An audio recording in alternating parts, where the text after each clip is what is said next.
Welcome to some Candlelight Yin. So we're going to start in a restorative pose that's normally done for restorative yoga. So it's sort of a variation on a fish pose. And you can make it more fish-like and less restorative-like if you want. So to do that, you'll just leave things out from underneath your legs and you'll just do the upper body portion. Now, I do this with a blanket, and I like a blanket that's relatively thin. If you have a really thick blanket, you might only roll it up halfway and leave the other half kind of underneath your head. And if you don't have a blanket, you could use a pillow and even like a square, like little fancy cushion for the couch. Those can be used if you kind of turn it on the diagonal so that one corner goes kind of close to each shoulder and then one corner under your head and one corner down your back.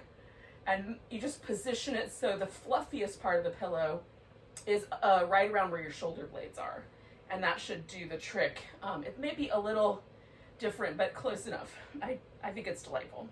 So with a blanket, I'm gonna go crosswise right around where my shoulder blades live. So I'm gonna roll this up so that I like my blanket to be a little more flat, but if you like a really big, like you have a longer torso and you like a really big back bend, like cobras are your jam, you love a big, deep, like back curve, maybe the wheel pose is your favorite pose, then you may want to roll your blanket up a little tighter or in a bigger surface so that it holds you up better. And then I am going to put this underneath my knees. So I'm going to wind up like knees go over a blanket, upper body goes over a blanket, or knees go over a pillow, upper body goes over a blanket. So this is called mountain stream pose. And if you can kind of envision water rolling over rocky surfaces where the water kind of flows over the rocks, we're the water and the props are the rocks. Okay, so... and again, you can skip out on the thing under your legs and just have your legs out straight. That's going to be a little closer to the fish pose. And for some, like I have a super short torso, a super short neck, and sometimes for me, even a little extra under my head is nice. This is why I've tied my hair in a knot, so that I can almost use my little little hair bun as a prop. So I'm just going to position my skull so that it's held with a nice level chin rather than my head falling back. But you can allow the head to kind of go into a more traditionally fish pose shape if you like. Now, the low back for me, it is feeling compressed. This is a back bend. My chest is being lifted, my breastbone is being drawn forward. So to mitigate anything that feels too uncomfortable, I can always kind of scoop my tailbone under and the props closer to the top of my hip rather than closer to like the middle of my knee, it's going to support me differently. It's going to change the way the low back feels. So you can experiment with the prop under your leg as well. And then once you get yourself settled, and if you're really uncomfortable, go up or down a little bit because there is a sweet spot where the bottom edge of your shoulder blade sort of rests somewhere near the middle or edge of the blanket so that the shoulder blades are actually supporting the body weight. And that's going to be the spot that's sweetest. Now you can also do this with a block under your torso, and you may want a second block under your head. So depending on what props you've got, I like the softer one because we're going to stay a while. And I do the blocks when I only have a few minutes to stick around. All right, so we get the props ready, we get our body positioned, and then we're gonna relax everything. Now I wanted this little back bend shape. That's what gives me that edge. So I've gone for a little bit more spicy than I might do if I were just doing restorative. I might use a bigger pillow under my legs, for example.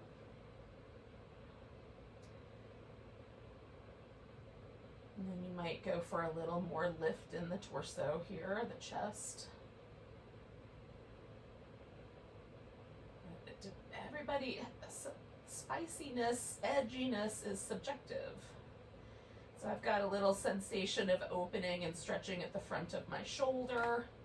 I've got the sensation of the back bend, and the sensation of my upper back being asked to go in a shape that it doesn't normally hang out in. Normally the curve goes the other direction. So all of that makes this a little bit spicy for me. So I'm feeling perfect. If you tense up and you can't relax, that's over the edge. And if it just feels kind of like meh, then you may not be close enough to the edge. So you have to play with the pose a little bit, and then once you get it just right, just surrender to it.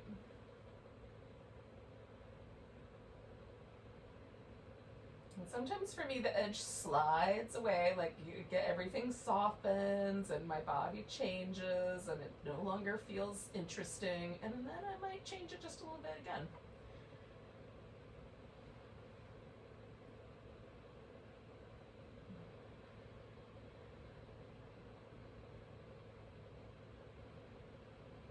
Now the breath work that I'm doing right now most often in my practice is this slight hold on the inhale. So I just let an inhale drop in, briefly pause, and then really gently let the exhale fall out.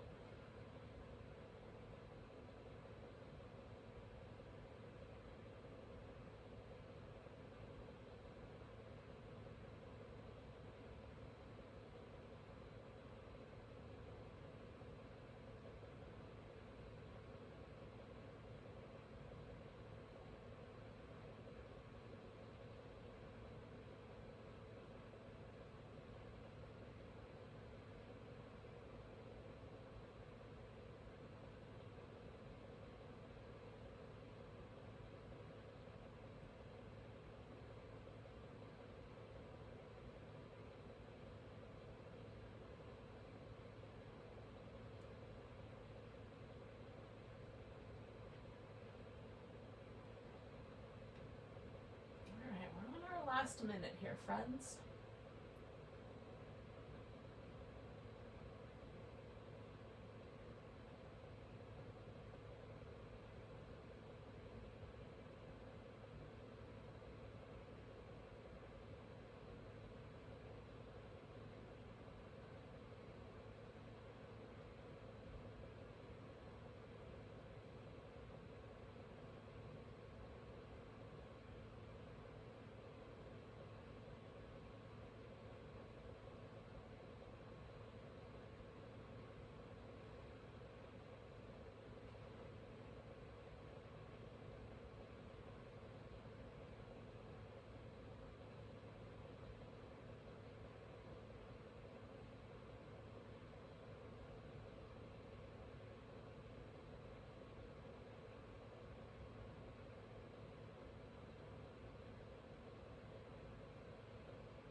All right, friends, we're gonna take a nice big breath and let go with a sigh. And then I'm basically just gonna roll to my side and get all these bits and pieces out from under me.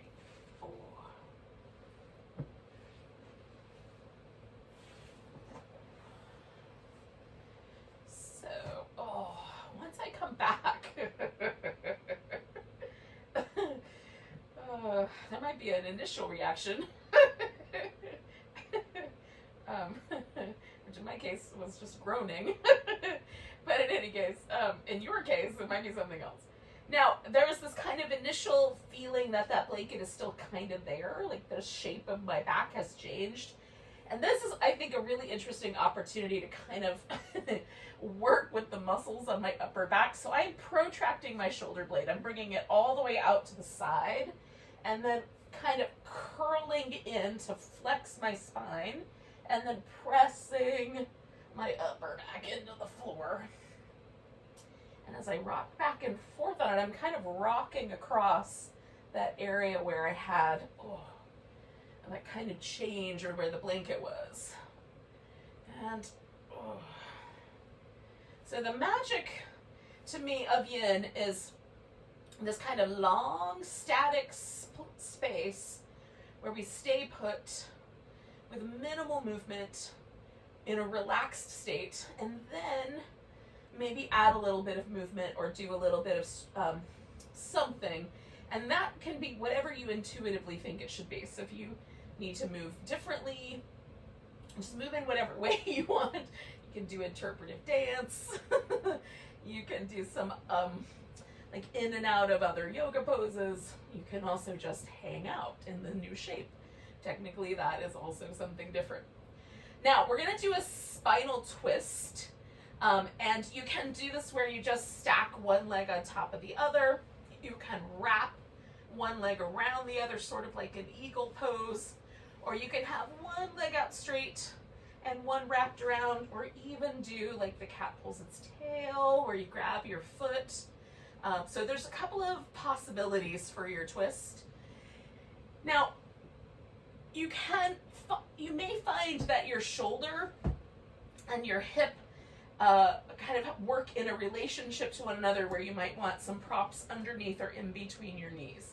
For me, the best way is to have something on the bottom, and then that sort of holds my hip in a position where my shoulder is able to completely relax onto the floor, and that keeps a little bit less pressure in my shoulder.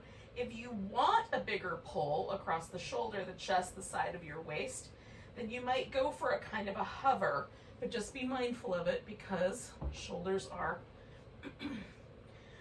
interesting joints and not usually one that I want to wind up being sore the next day. So be careful, be mindful of your pose. Now, once you've chosen a twist in whatever direction you went in, I took my legs to the right first. So my left side is the side I'm feeling the stretch on. Once you've picked one, again, you're going to let yourself relax into this.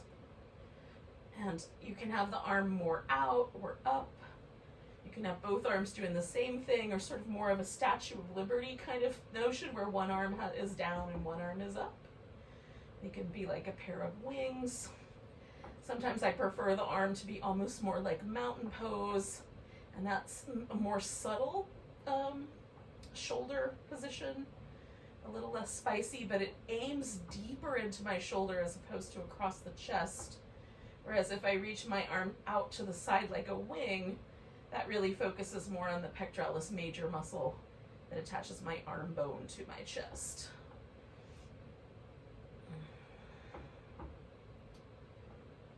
So just kind of feel out, what are the relationships between the bones of the rib cage, the hip, the spine, and the shoulder and arm, and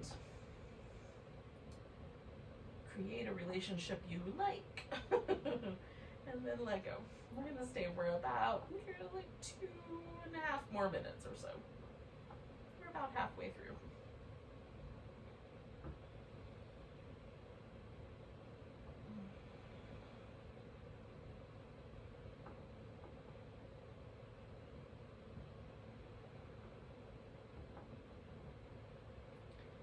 Sometimes for me the twist is a little interesting as I breathe, especially if your stomach has anything in it.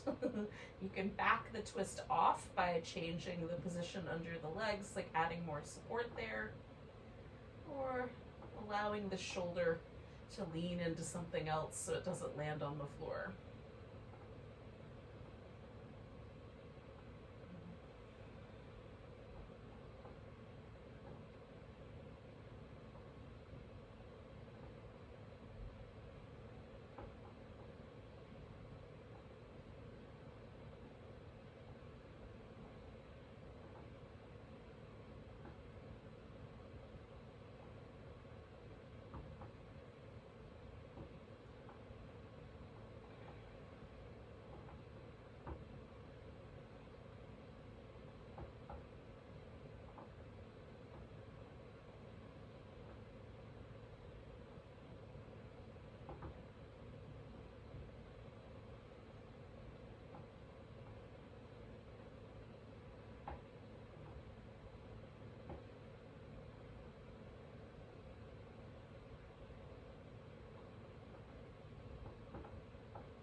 side of our last minute here.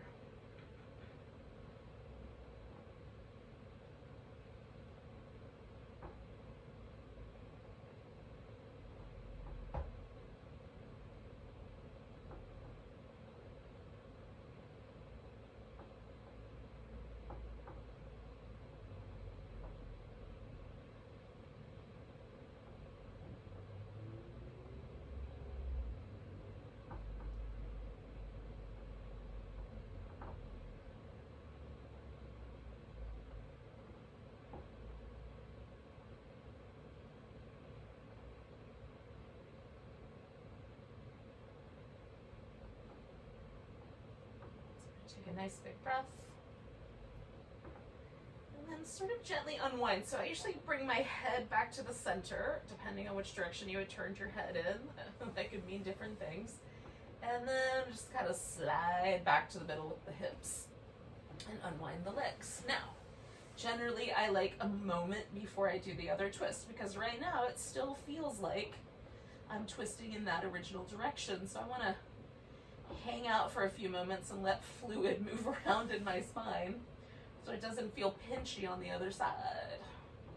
If you just do a twist for a couple of breaths, you probably can get away with twisting immediately to the other side. But if you hold one for a while, I would recommend giving yourself like even as much as a minute, but definitely at least 30 seconds to sort of allow the spine to shift. Twisting kind of pushes fluid around. All right, so when you are ready, we're gonna do the opposite side. And again, you might decide to use a prop or not, wrap your legs or hold onto a toe or hold onto your foot. So there's all the little options.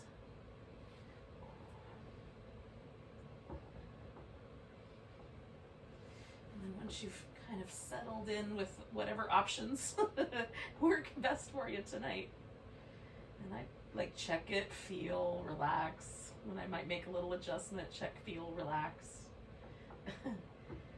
We'll hang out for a bit.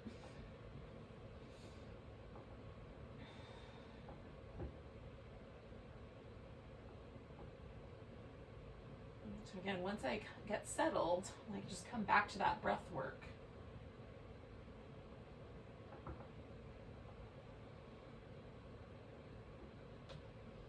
The moon is on the rise out there, y'all. It's right in my window. It's not full yet, but it's darn close.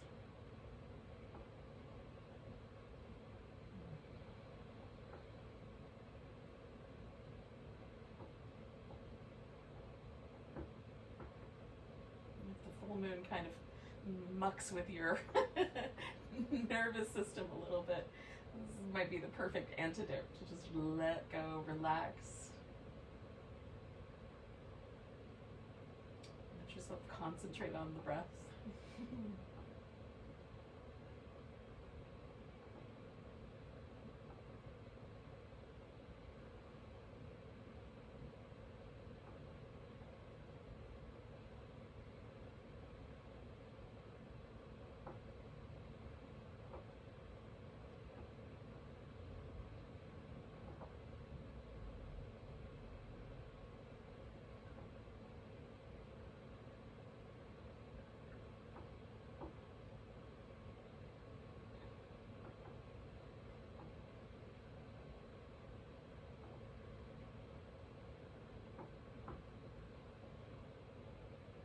So we're about at that halfway point.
stay for about another minute.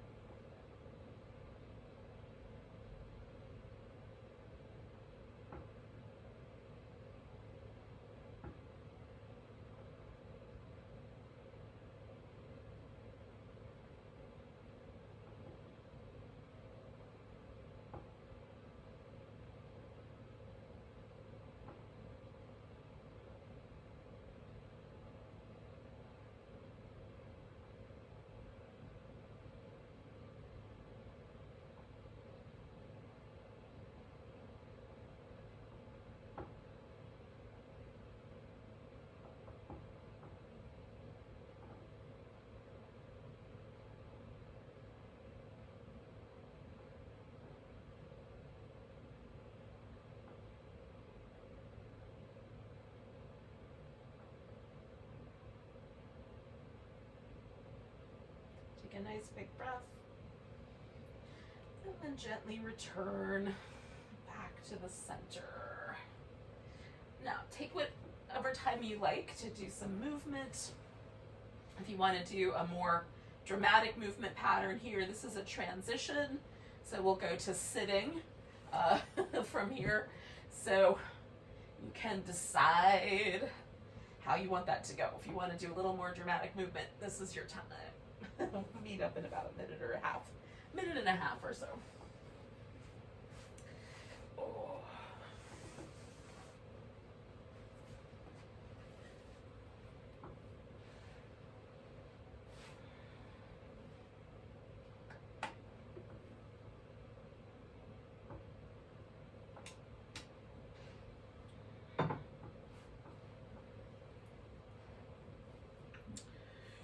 Now, I'm not rushing you. You get here when you get here, but what I'm going to do is set up my props for a half saddle. So kind of taking us back into the back bend territory a little bit, and it might be more of a back bend for some of us than others. The half saddle is a little bit like the hero pose, but only one leg. And in yin, we rename everything. So if you're not familiar with the yin names for the poses, welcome. Now I'm going to do my right leg first, and I have a blanket here so that it can go underneath my shin. So I'm going to get myself into this saddle shape. Now, I think the vast majority of people, the heel will nestle right up against the hip, and it does not for me. So what I do is just kind of turn a little bit with my hip. So I line my hip and my knee up. So that's the most important part. It's just that we're not doing things to the knee that are going to be tricky. And then you can lie all the way back onto your back, or back to your elbow, or however far back. You can sit straight upright. However far back is the right amount of far back to be able to feel this sensation on the top of the thigh. The top of your foot, if that is problematic, a blanket underneath the shin will help, because the foot will kind of go over the edge of the blanket. And if the knee wants to come up off the floor, you can either build more support under your back or build support under the knee by kind of folding up a blanket and putting it under the front of the knee. And it's just a matter of comfort. So you can play with those variables and find the right amount for yourself. Now, once you get here, we're gonna settle in for about 4 minutes. So I'm finding that thing where I feel the stretch on my quadriceps, and then I'm just gonna pause there and not add on any until it softens up.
close to the halfway mark, and I'm just starting to feel a little softening across the top of my thigh. For me, sometimes it could take as long as 3 minutes for things to really start to soften and change and move around. So notice for yourself, kind of where is that line where you start to feel things get a little easier, a little softer? Does that ever happen? Because that'll give you some clues as to how long you should hold these poses. So we're halfway through. We're going to stay a couple more minutes.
Got about 30 seconds or so left.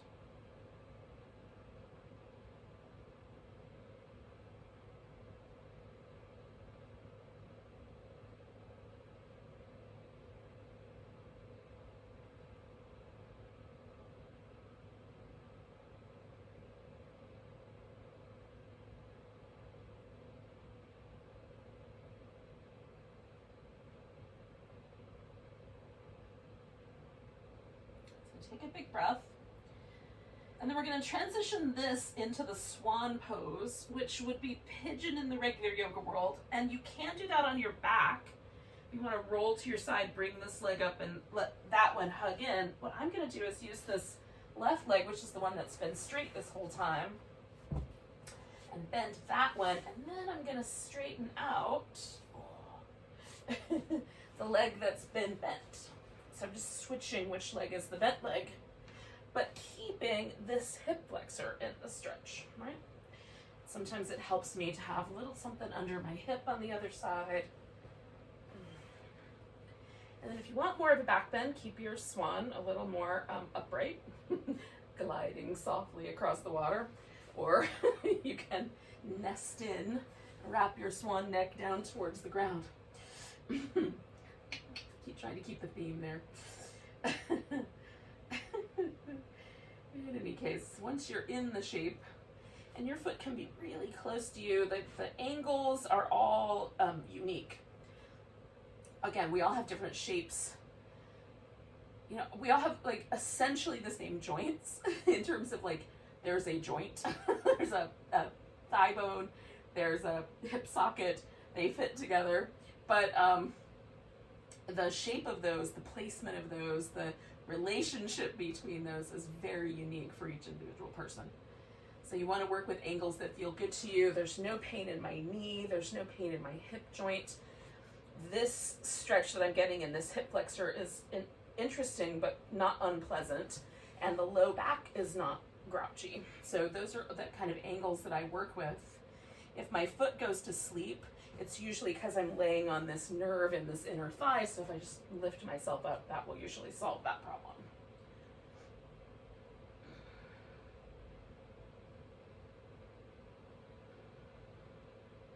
And again, we're going to stay with this guy for about 4 minutes, so we're a minute in.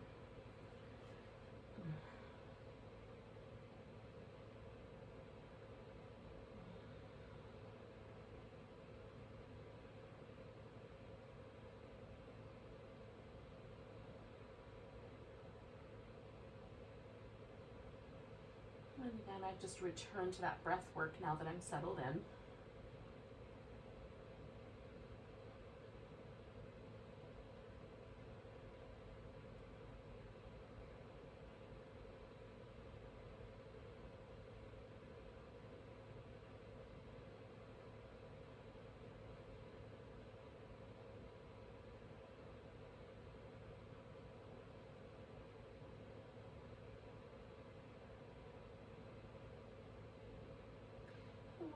halfway through.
Like somewhere in the neighborhood of about 30 seconds away from this end of this pose. And maybe bringing your attention back to the breath.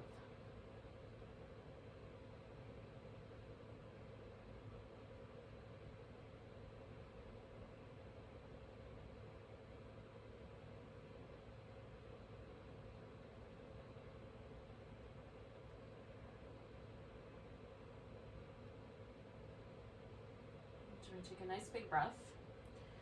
Now this leg that's behind me, my right leg, is the one that I'm going to bring around, and this one's going to stay straight for me. So I'm going to bring it around, and then this guy is going to stay bent.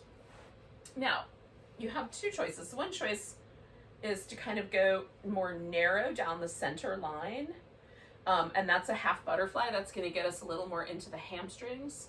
The other option is to have the thighs wide and then to fold forward, and that's going to be maybe a little more wrapped around the inner thigh. This is the half dragonfly. So you're going to pick one of those.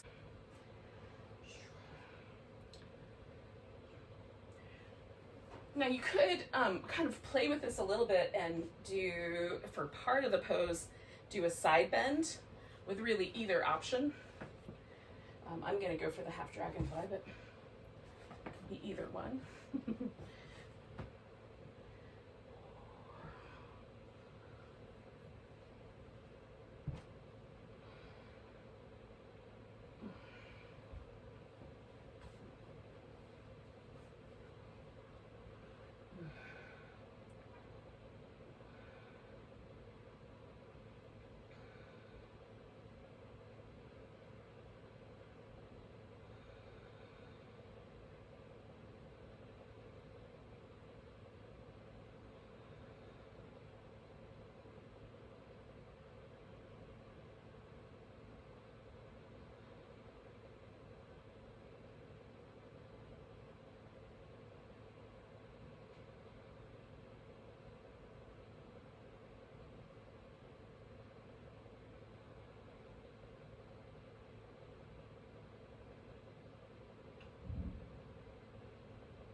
Our halfway mark. So if you did want to kind of change it up a little bit and aim for a half or side bend, this would be a good point to do that.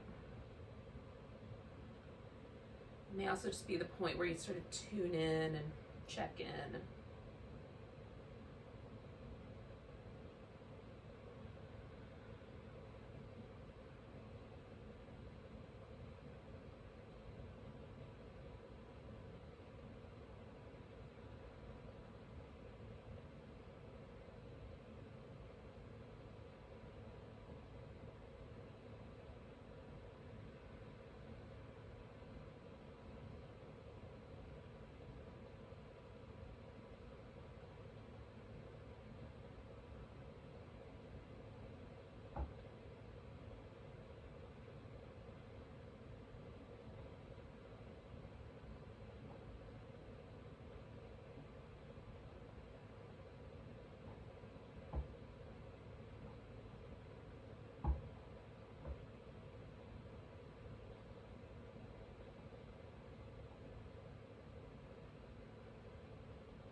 side of that last minute, just a wee bit longer.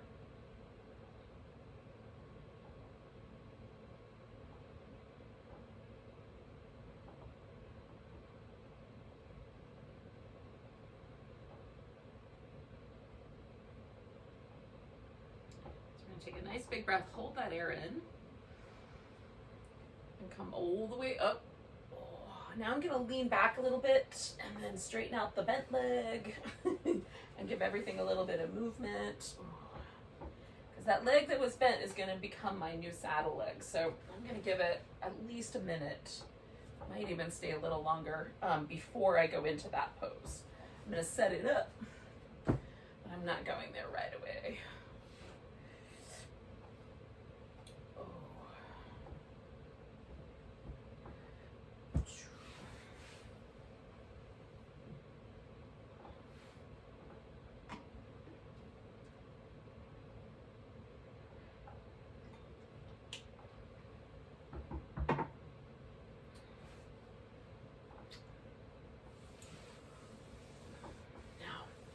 It's fun to sort of notice the difference between your two sides, see if there is a difference. It feels a little bit like my hips are sitting differently. They're not. It sort of feels that way. One leg feels a little softer, down the inner thigh especially.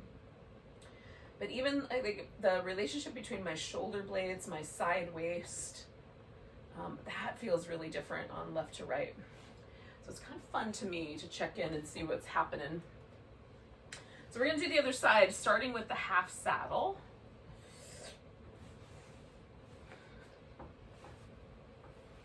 So again, I'm gonna start out as close to the midline as I can, sort of sitting more upright.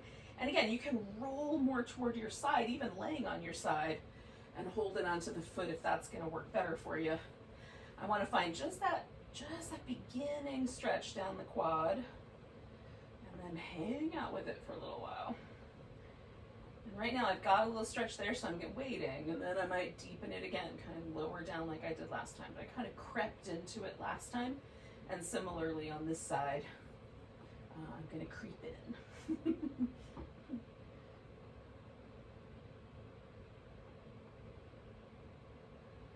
Time when creeping into a pose is not so bad. So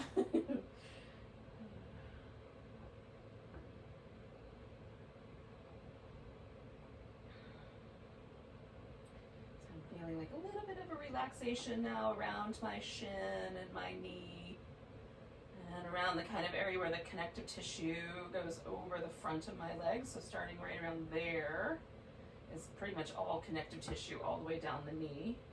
This feels a little more muscly. And when I get to here, it's almost all connective tissue. I'm sure there's a little bit of other things, but mostly that. And I like the stretchy sensation to be in this area where these muscles overlap with one another. That's where I want the most movement to occur.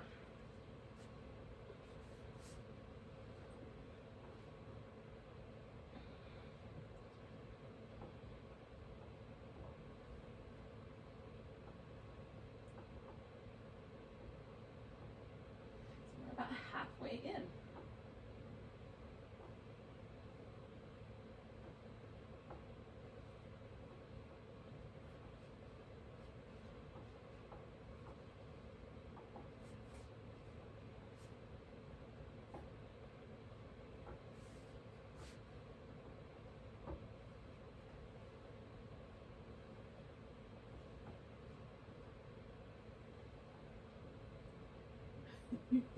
That's tenuous at best. Sometimes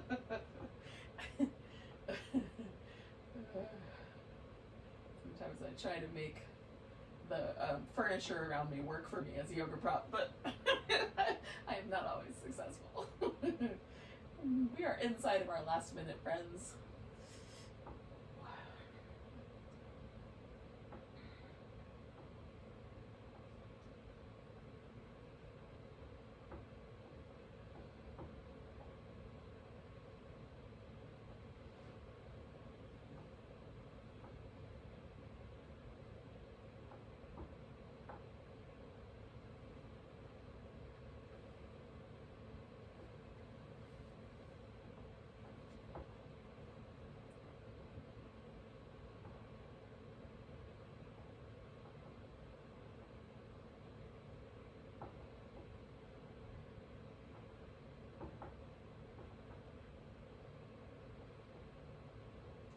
So I'm going to take a nice big breath.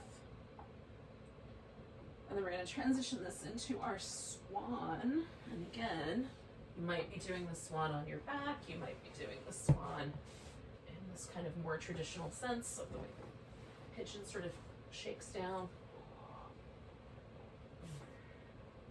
Adjust as you need, friends.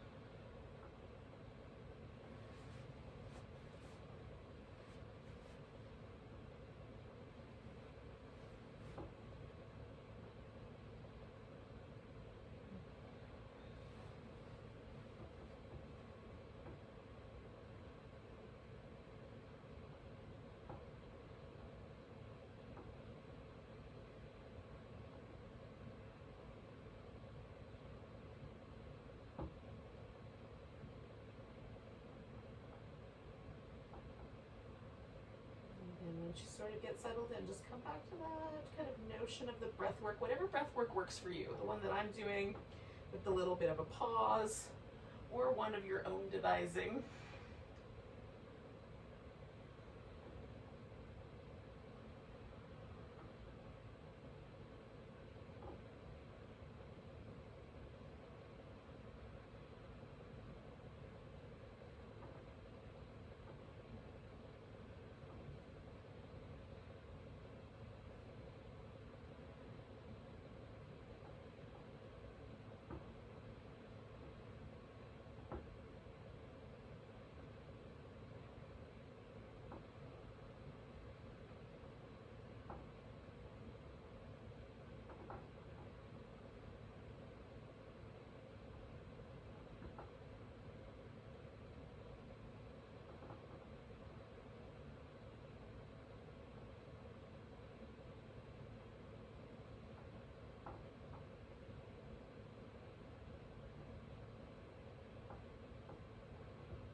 Slightly over the halfway mark here.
About 30 seconds left.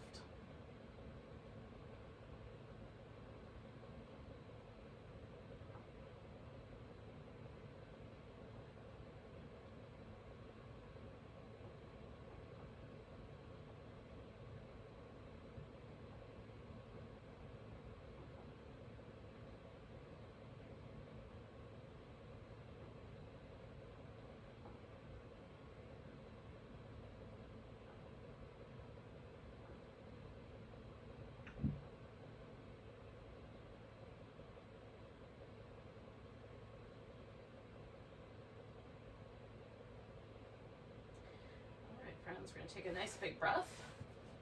And again, we're gonna bring one leg around and put it up front.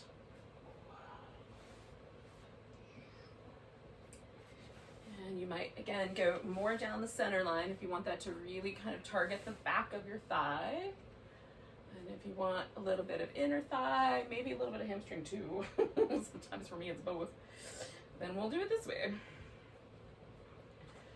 Right. So half dragonfly or half butterfly, whichever one you like better. And again, maybe at that halfway mark, you do a little side bend. So I'll give you that little point of reference along the way here.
Halfway through.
About 30 seconds away here at the end.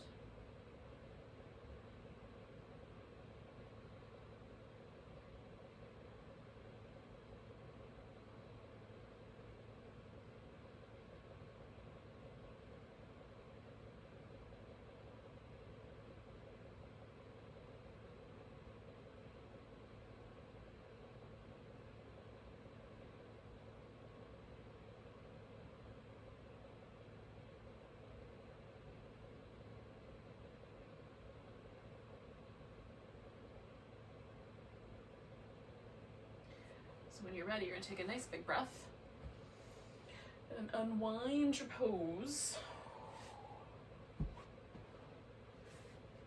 And again, we'll take in here to adjust. Now again, we're going to kind of wrap around one last time toward back bend. And we're going to wind up with a Sphinx, but again, maybe not right away. Give yourself till the end of this minute. You can do some little movements. I'm going to move my rib cage back and forth a little bit, side to side. And drink some tea.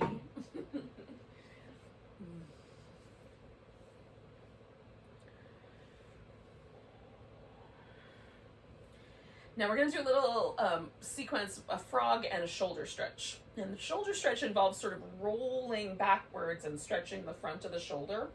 So we're aiming for sort of a sensation right through the front, and maybe a little bit on the top of the shoulder. We don't want anything that feels funky in the elbow. Sometimes I do the shoulder stretch with my palm down. Sometimes I turn my arm so the palm faces up.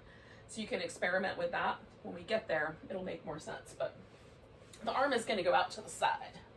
So we'll start with the Sphinx. I'm just going to hold steady here for about a minute or so.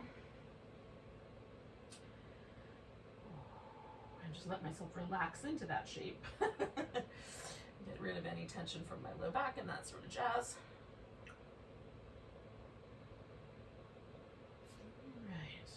And then I'm going to take one leg and kind of hike it up for the frog. Now we're going to do a little shorter, 2 minutes on the frog, 2 minutes on the shoulder stretch. And you can stay in this Sphinx position for the frog, or you can let yourself sort of fold down more like a crocodile shape, or press up into more of a seal shape. If you wanted to, you could even reach back and hold onto that foot with one or the other hand.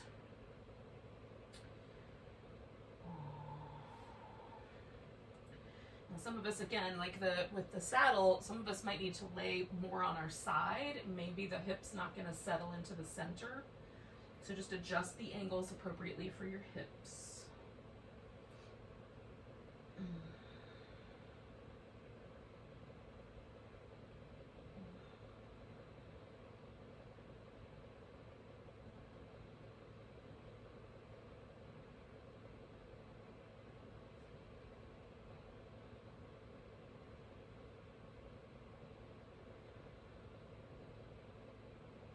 Now this is my left leg. So when I get to the shoulder stretch, I'm going to do my right shoulder. We're not quite there yet, but just prepping that up front.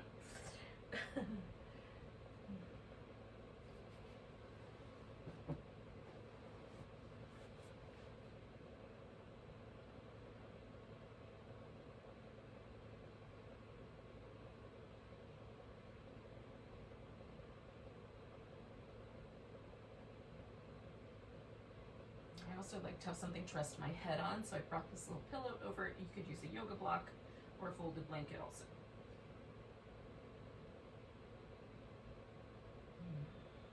Got about 30 seconds or so. Oh no, not even. 2 more breaths. Alright, so I'm going to stick my right arm out to the side, and I've turned my palm up because that's usually where I want to start. I'm going to put that pillow right under my head, and then I'm taking my little frog leg all the way over and placing that foot on the ground to start. Now I'll change this up in a minute, but that just gets me into place.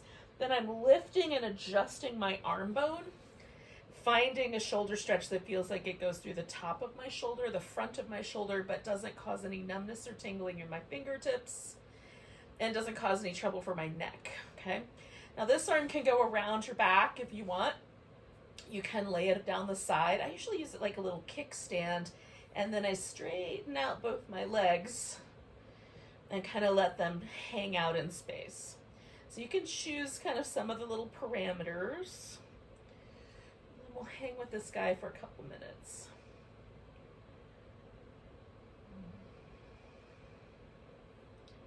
So the shoulders are a little different in that the muscle layers are a little bit thinner, with some exceptions where like the top of the trapezius actually folds over on itself, and that's quite a thick layer of muscle. But most of the muscles that live like under the shoulder blade and across the upper back are relatively thin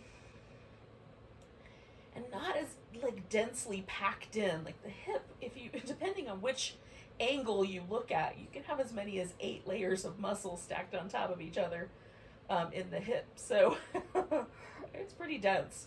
The shoulder's a little bit more, surface, not as densely packed. But it's also because of the nature of the joint being a little bit more inclined, it might be the word, toward movement. Like we want a big range of motion in the shoulder, and, evolutionarily. It's a little tricky of a joint to work with, so just be mindful, be kind to your shoulder. We're going to stay for like another 4 breaths.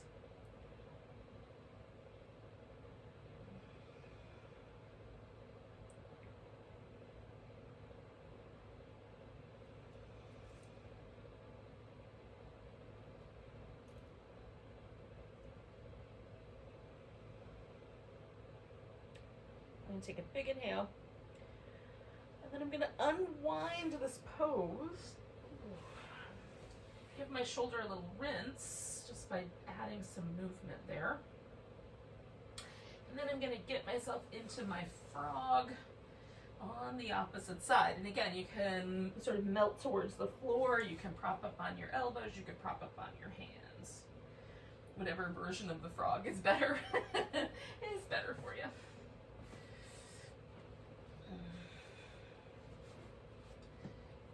Depending on the night and how long I'm staying, I make different choices. With just a couple of minutes, the Sphinx feels really good, but it may or may not feel so nice on your back.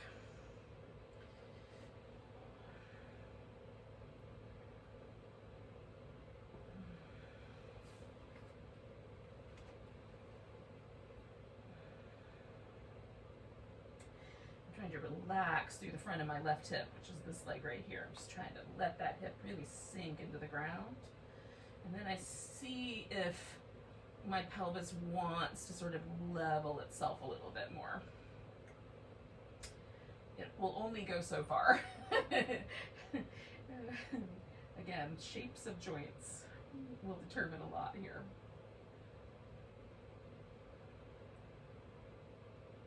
So stay for about another minute. And we'll do our other shoulder.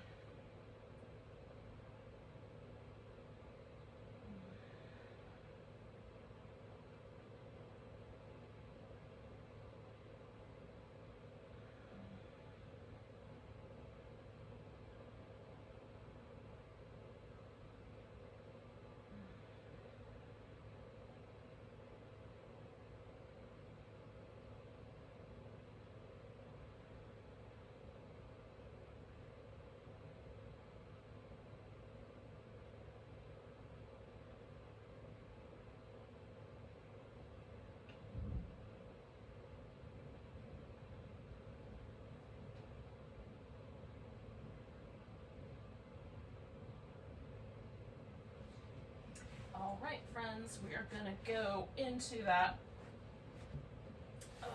arm on the other side. So I'm reaching out, and then I'm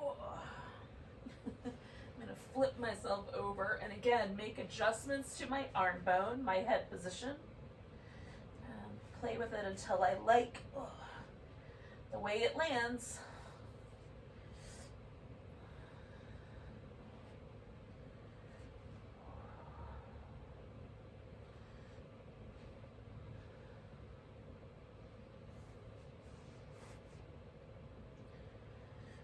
And then we'll let go and hang out for a bit.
stay for about another minute.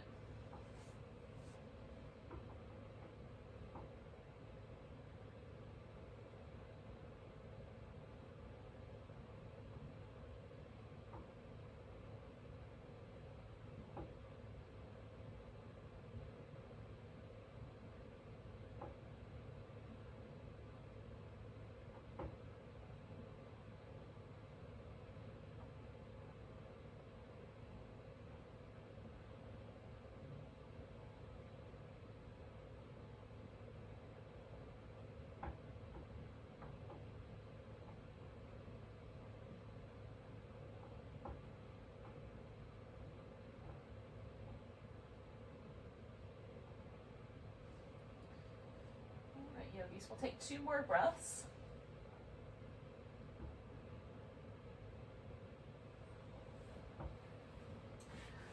And then I'm just going to come all the way back. Now I'm going to roll onto my side for just a second and work a little bit of movement into my shoulder. And then I'm going to come onto my back. Because, friends, it is about that time. Time for some Savasana. Now it's a little chilly, not super chilly where I am, so I don't have a giant quilt, but I do have a blanket here that I'm going to cover up with. I'm also going to use a pillow under my legs, again, to sort of create a little bit of a softness for my lower back. Sometimes it's really nice to just stretch out with no props at all. So of course, do as is right for you. If you would rather, you could put your legs up like on a couch or on a chair, or you could do a legs up the wall kind of situation. So that you can get a little inversion in there. Mild inversion. And that's sometimes a really lovely way to rest as well. So the most important bit is that we're going to let ourselves rest with very little tugging and pulling. Very little spice on the skeleton here. Oh, and all of the attached muscle. Oh. So find a kind of comfy way. For blankets that are fringy, I like to fold them before I tuck them in around my shoulders so that they don't tickle me. If your blanket is tickly, you might need to adjust. Some people might even want to put socks or even mittens or something on to keep the fingers and toes warm. And then let yourself surrender completely.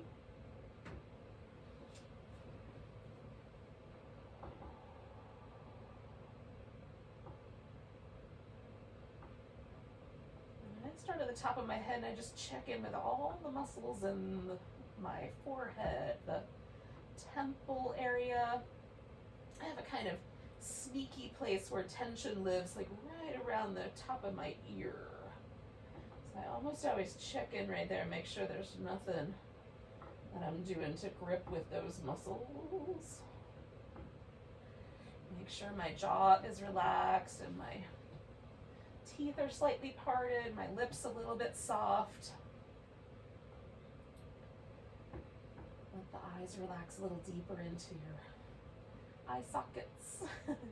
So the overall effect in the face kind of feels like the face is a little bit kinder, a little bit more gentle.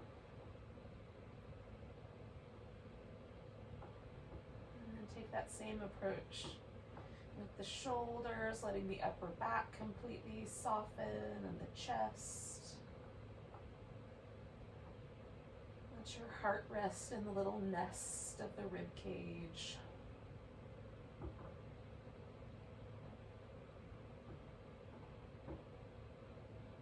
And let all the little internal organs kind of settle in deeper.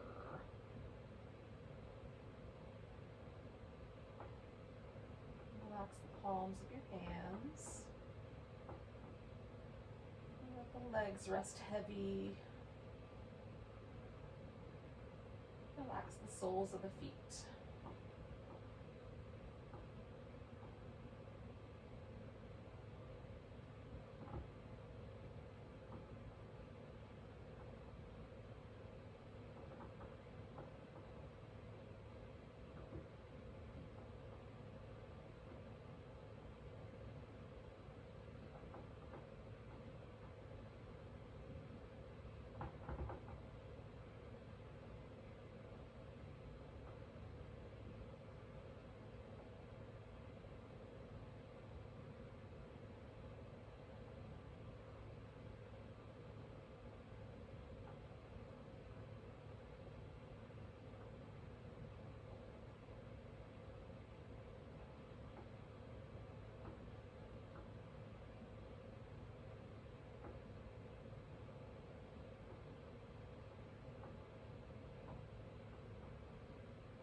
without moving, just notice your breath again.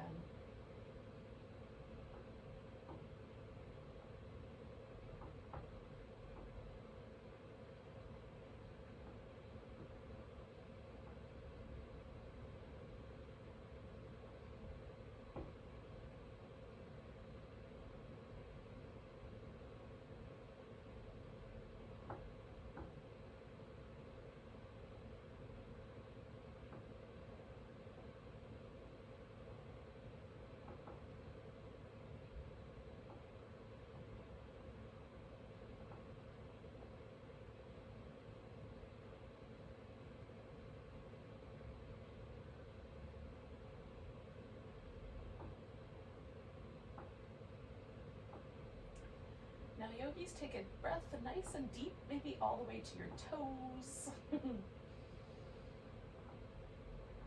Let it go with a big sigh.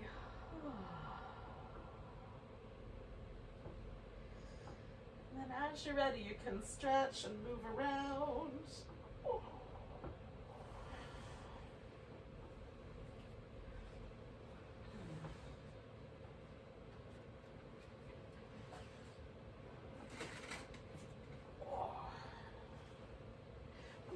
When you feel like it, come to a seated position.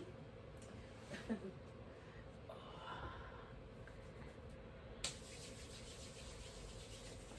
from here, we can say goodnight to each other with a nice big breath. Nice big inhale.